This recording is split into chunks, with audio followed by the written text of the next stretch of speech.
Welcome back to Untested Builds, where we make fictional character builds for Pathfinder 2nd Edition. Comment below to suggest characters you want to see featured, subscribe to be notified whenever we post a new video, and join the Patreon to vote for the suggestions you like the best. Today we're going back into the realm of superheroes by building Thor Odinson, the Norse god of thunder and self-proclaimed mightiest avenger. Pretty sure the MCU made this guy a household name if the whole religion didn't, but we'll tackle the character backstory as it appears in the movies, since honestly, I was more of a DC Comics guy growing up anyway. Skip to the time below to go straight to the goals for the build. Thor Odinson, as his name would suggest, is the son of Odin, the former king of the Asgardians, a race of human-like aliens with such advanced technology, superhuman physiologies, and incredible lifespans, they were considered by gods by us primitives here on Midgard. Before Thor's time, Odin and Thor's older sister Hela were interplanetary conquerors, basically going around doing the Viking thing on whatever planets that crossed their paths, until Odin had a change of heart, adopted an orphan from a conquered people, and decided to raise his son to be a hero and protector instead of a conqueror. Fast forward like 1,000 years, and Thor has grown up with his adopted brother Loki, and their small band of warrior friends have become overly brash and confident, being raised in times of peace. Seeking personal glory, Thor picks a fight with former enemies, the Frost Giants, and threatens to destroy the centuries-long treaty until Odin steps in to save the kids. On the return to Asgard, Odin, looking to teach his son a lesson in humility, places an enchantment on Thor's signature weapon Mjolnir before throwing it down to Earth and instructing Heimdall, Asgard's gatekeeper, to send Thor to Earth as well. Upon arrival, Thor realizes his godly powers and even his physiology are reduced to almost human levels, but believes this to only be temporary until he's able to locate his hammer. Well, he's partly right, but upon reaching Mjolnir, he's shocked to realize that he is unable to lift it. Distraught over the severity of his punishment, Thor begins settling into Midgard life. He makes some nerdy friends and whatnot.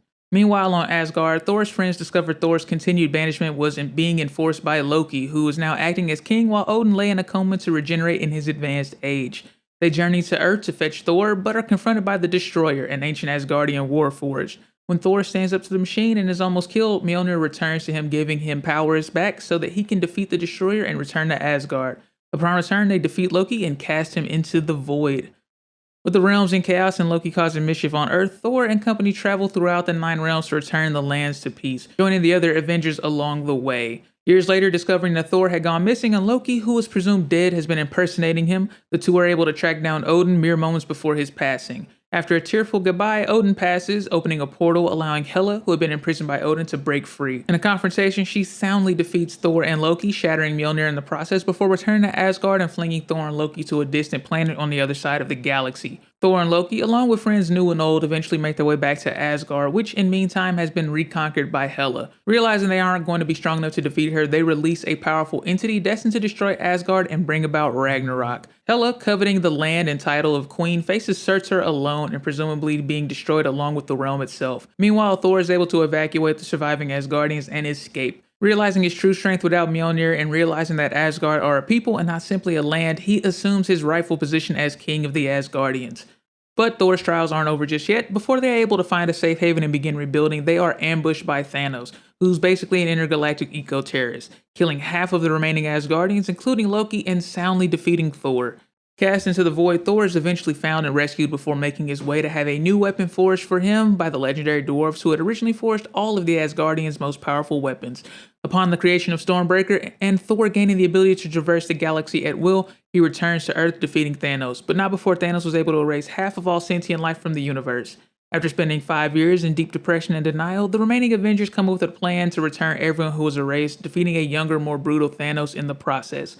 Now with the Asgardians settled into their new life in a small fishing village on Earth, Thor passes on the throne to Valkyrie as he sees that while he may now be as strong as, if not stronger than Odin was before him, he's not the type of leader that the people of Asgard need at the moment. So he decides to leave his life behind and roam the galaxy with new friends in search of purpose. Now that that's out of the way, let's go over the goals for this build. First, we gotta build ourselves an Asgardian. That means strength, speed, and durability to rival the gods, since we kinda are one. Second, we need that signature lightning baby, but Thor technically has dominion over all weather, so we'll grab some other stuff too. Lastly, we need a fighting style befitting either Mjolnir or Stormbreaker. We won't be building either weapon directly in this video, especially since Stormbreaker is basically an item in the game already, and you're not the god of hammers. But we want to be able to use something like it if your GM ports a special weapon into the game for you. For our ancestry, we're taking human. Asgardians look human enough, and technically elves and dwarves already exist in this universe, so they're out. They also come from a literally higher realm, so Aasimar fits the bill. Human Asimar gain low light vision and 2 free ability boosts will take in strength and constitution. We'll take the Unifier background for those Thor 2 and 3 vibes. We get boosts to strength and wisdom, training and intimidation and political lore, and the quick coercion feat for free, meaning we can use a coerce action after only 1 round of conversation instead of 1 minute. For our Ancestry feat, Natural Ambition is fitting, since eyeing the throne a little too closely is what started our journey in the first place. This lets us choose an extra level 1 class feat. If we're making this build based solely on the first Thor movie, we probably would have went like Fighter with some Sorcerer or Oracle multi-class maybe, but as this arc develops in the MCU, Thor is motivated by 2 things more than anything else: regret for all those he wasn't able to protect, and rage for those who took his friends and family from him. There's also support for this in the comics, where Thor has a state literally called the Warrior's Madness, where he becomes an uncontrollable but gets increased abilities. Besides, there's room for 2 barbarians on the Avengers, right? Level 1 barbarians gain a boost to strength and the rage ability. We can spend an action to enter a frenzy that lasts for a minute, granting us 2 additional damage with melee and unarmed attacks, and temporary hit points equal to our level plus our constitution modifier. But as a cost, we take a -1 penalty to AC, and we can't use reactions that have the concentrate trait except for the seek action. We also choose an instinct to act as the source of our rage. Mechanically, the dragon instinct, specifically blue dragons, give us everything we want. We can have all of our additional damage from rage be dealt as electricity damage, since Thor is definitely more of a brawler than a caster. The anathema that comes with it isn't character breaking either, since Thor isn't going to take disrespect lying down.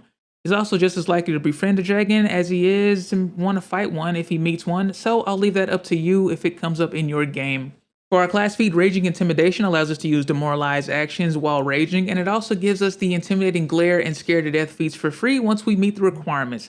Since we're already trained in intimidation from our background, that means we get Intimidating Glare right away, so we can demoralize as a visual trait instead of an auditory one and ignore any language barriers that might come up. For our extra class feat from Natural Ambition, Moment of Clarity allows us to temporarily push down our rage in order to use actions with the Manipulate trait until the end of the turn. We'll take training in Diplomacy, Medicine, and Performance, and for our ability boost, we'll increase Strength, Dexterity, Constitution, and Wisdom.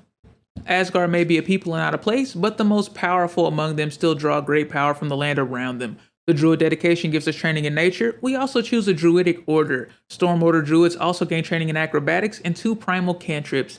Guidance gives a target a +1 status bonus on a single attack, perception check, or skill check of their choice that they attempt before the start of our next turn. Can't really call yourself a god if you don't hand out the occasional boon. Electric Arc forces a reflex save on up to 2 creatures, failing they each take 1d4 plus our wisdom modifier of electricity damage. The nature train doesn't stop here though. Natural Medicine allows us to treat wounds using our nature skill instead of medicine, and if we are in a wilderness setting, we can gain a +2 circumstance bonus as well. Level 3 Barbarians gain Deny Advantage, so we're no longer flat-footed to hidden, undetected, or flanking creatures our level or lower, or the creatures our level or lower using Surprise Attack. We use our skill increase for Expert Athletics, and grab the Toughness feat for increased maximum HP equal to our level, and reduce the DC of our recovery check to 9 plus our dying condition value. Have you memorized that yet? Because I sure have. At level 4, the Titan Wrestler feat allows us to grapple, disarm, shove, or trip creatures up to 2 sizes larger than us. We grab the Storm Druid Order spell. Tempest Surge conjures a personal storm at a target that deals 1d12 electricity damage. Then they make a reflex save. Failing, they are also Clumsy 2 for 1 round and take 1 persistent electricity damage. Level 5 Barbarians gain Brutality for expert proficiency in simple and martial weapons as well as unarmed strikes. We also apply the critical specializations of our weapons while raging. So now is a good time to talk about weapons. Ideally, we want a hammer or an axe that can be thrown, but we'll lose out on damage if it's agile, and most thrown weapons are. Enter the Mambele. Technically an axe with the thrown trait, but it also has the disarm and deadly D8 traits for more devastating crits. Slap a returning rune on this and reflavor it a bit, and it could be a good halfway point between Mjolnir and a Stormbreaker. We'll use our ability boost to raise strength, constitution, wisdom, and charisma. We'll use our skill increase for expert intimidation and grab celestial resistance. We're already going to be getting electricity damage from our rage at level 9, so grab fire or cold resistance. Thor didn't seem too bothered when going to the literal ice planet nor the literal fire planet. At level 6, we up the intimidation factor with intimidating prowess. Now when we coerce or demoralize a target, we can use our imposing physique to help us out. We gain a +1 circumstance bonus on those checks. Once we have a strength score of 20, that bonus increases to +2 instead. Scattering Rage allows us to send a burst of electricity damage as a free action to an adjacent creature who fails a Fortitude save whenever we begin our rage. Level 7 Barbarians gain Juggernaut for Master Fortitude saves, and critical success results on regular successes. Weapon Specialization gives us an extra 2 damage on our weapon attacks and increases the rage bonus damage from 4 to 8. We'll use our skill increase for Master Intimidation and take the only feat that we take almost as much as Toughness. Die hard, so we die at dying 5 rather than dying 4. Terrifying resistance grants a +2 on circumstance bonus to saving throws against spells cast at us by creatures we've coerced or demoralized in the last 24 hours. Hopefully the wizard doesn't have too high a will DC, and pray that they aren't a fellow druid.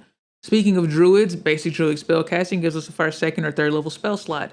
So let's address the elephant in the room, spellcasting and raging. Obviously we can't cast the vast majority of spells while raging, but there are a few important workarounds for this. First, rage only prevents us from using concentrate actions. Most spells have a verbal and a somatic component, and while a verbal action has the concentrate trait, a somatic component has the manipulate trait, meaning we can cast a somatic only spell even while raging. The jump spell is one such first level spell. This allows us to jump 30 feet in any direction, but if we don't land at the end of the jump, we fall like normal. Of course, we can use our moment of clarity for more traditional spells. Rhyme Slick forces a reflex save and a 15-foot burst, dealing 2d4 cold damage to creatures who fail and knocking prone those who critically fail. The area is also covered in ice, becoming difficult terrain requiring a reflex save or an acrobatics check to traverse. The last workaround is simply to cast our spells beforehand and bring their effects with us into our rage. Haste gives a target the quicken condition for 1 minute, granting an additional action each turn we may spend on only a strike or a stride action. Level 9 Barbarians gain Raging Resistance, granting us electricity resistance equals to 3+ our Constitution modifier while raging. Lightning Reflexes increases our reflex saves to Expert. We'll use our skill increase for Expert Nature proficiency. The Celestial Wings Ancestry feat allows us to gain a fly speed for 10 minutes. Technically this gives us wings, but if you don't say anything, I won't either. At level 10, we'll use our ability boost to raise our Strength, Constitution, Wisdom, and Charisma. The Battlecry feat lets us demoralize a foe as a free action when we roll initiative. But if that's not impressive enough, try a Superhero Landing. Impressive Landing allows us to treat a fall as 10 feet shorter, and landing on our feet and making the surrounding space difficult terrain and dealing 5 bludgeoning damage to any creature in the area, making them flat-footed until the start of our next turn. At level 11, Barbarians gain Mighty Rage, allowing us to use a rage action as a free action whenever we activate our rage, which isn't much since we're focusing more on static rage buffs rather than actions, but you can use an extra demoralized action since these now have the rage trait for us. We'll use our skill increase for Master Nature proficiency, take the incredible initiative feat for a +2 circumstance bonus to all initiative rolls. You might not be able to beat the rogue or ranger into battle, but you won't be far behind. At level 12, Expert Druid Spellcasting gives us a 4th level spell slot. While we can only fly once per day, we still want to be able to make our impressive landings at will. We'll heighten the jump spell so we can give ourselves 30-foot jumps for a minute instead of a single jump. The Terrified Retreat feat might keep us from fighting unworthy opponents altogether. Any target of lower level we critically succeed on in a demoralized action against is forced to flee for 1 round. Level 13 Barbarians gain Weapon Fury for master proficiency in simple and martial weapons as well as unarmed strikes. This also increases our weapon specialization damage from 2 to 3. Medium Armor Expertise increases our proficiency in light and medium armor as well as unarmored defense to experts. And Greater Juggernaut gives us legendary Fortitude saves, regular fails on critical fails, and when we fail on a Fortitude save that will deal damage, we only take half the damage instead. We use our skill increase for Master Athletics proficiency. The Asimar's Mercy Ancestry feat allows us to cast either Remove Curse, Remove Disease, or Neutralize Poison up to twice per day as a 4th level Divine Innate spell. Of course, we're flavoring this as that Asgardian resiliency, but maybe spread the love if your party is encountering these problems. Your strength score is more than just an attack modifier, it's also a representation of your physical prowess. The Hefty Hauler feat increases our maximum and encumbered bulk limits by 2 for more impressive feats of strength outside of combat. Whirlwind Strike makes a martial class the MVP if your GM is sending waves of enemies at your party. We spend 3 actions to make a strike at each enemy within our reach without applying our multi-attack penalty until all strikes are made. Don't forget to apply the critical specializations on any crits we happen to make during this. Everything around you might just die in one go. It's been a while since we've talked about controlling the weather, so let's talk about our 5th level spell slot.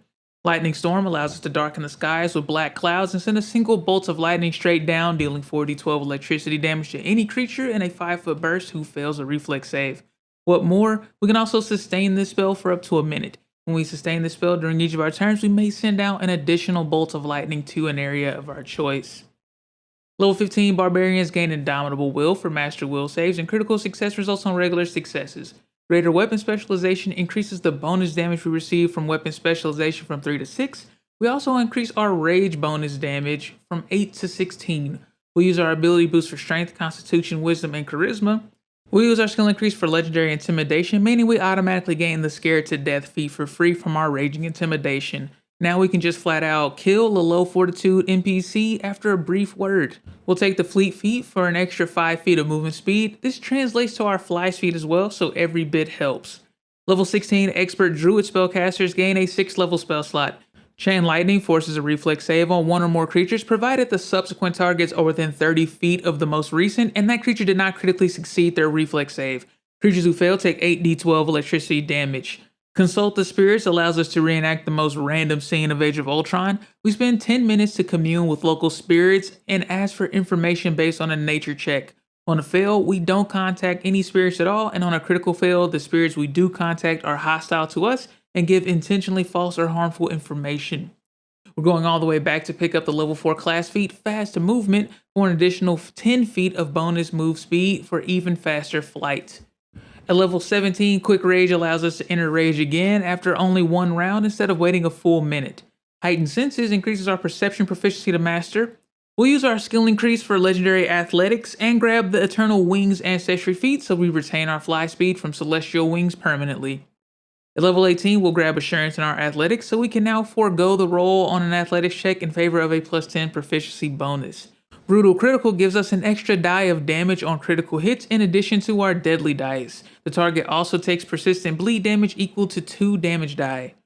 Level 19 Barbarians gain Devastator, increasing our Barbarian class DC to Expert and allowing our strikes to ignore 10 points of resistance to physical damage. Armor of Fury increases our proficiency rank for light and medium armor as well as an armor defense to master. We'll use our skill increase for legendary nature proficiency. The proficiency train doesn't stop here, however, we'll use Canny Acumen to give ourselves master proficiency in reflex saves. At level 20, we'll use our ability boost to increase our strength, constitution, wisdom, and charisma. We'll grab another instance of assurance, this time in intimidation for consistent demoralize and coerce actions. For our capstone feat, I would be remiss if I didn't give Thor at least one thrown weapon feat. Raging Thrower allows us to add our rage damage bonus, Brutal Critical feat, and Devastator class feature to our thrown weapon attacks. You remember to grab that returning rune, right? If you've made it this far into the video, why not take it a step further by joining the Patreon? Testers and Untested Co are able to vote in upcoming polls, recommend video topics to me directly, and download character sheets from the always growing Untested Vault. Right now we have our monthly League of Legends poll, meaning you can choose between Lysandra, Talia, Malzahar, or Janna for next month's League of Legends video. If any of that interests you, consider joining like our new tester Evan Proctor, who will be joining our OG alpha testers Michelle, Adrian, and Decaffeinate. Now that the shameless plug is out of the way, let's go over the pros and cons of this build. For starters, we've got big damage. Maybe not as much as two-handed weapon barbarians, but you make up for it with a surprising amount of utility. Sure, a lot of barbarians can intimidate, but between flight, multiple ways of creating difficult terrain, and the occasional electric nuke, we can tackle a large variety of combat situations while the other barbarian will be just stuck standing around angry. And of course, 368 health is nothing to shake a stick out. For cons, spellcasting and rage doesn't really mix no matter how many moments of clarity we take. Either sustain lightning storm or get down into the thick of it with the rage. You can't do both. We're also a bit too mad for my taste. Strength and constitution are must for a barbarian, but we split our tertiary ability between charisma and wisdom. Of course, we could have went with a sorcerer dedication to alleviate this, but we've more about flavor than power here at Untested Co, and I really wanted that Storm Order spell. It just screams Thor. Maybe I should have saved the Storm Druid for another Marvel character. Oh well, maybe next month. Thanks for tuning in to another build. If you're still here, why not subscribe? We post a new build every week. Let me know below what you want to see on the channel next, and have a good rest of your week. See ya.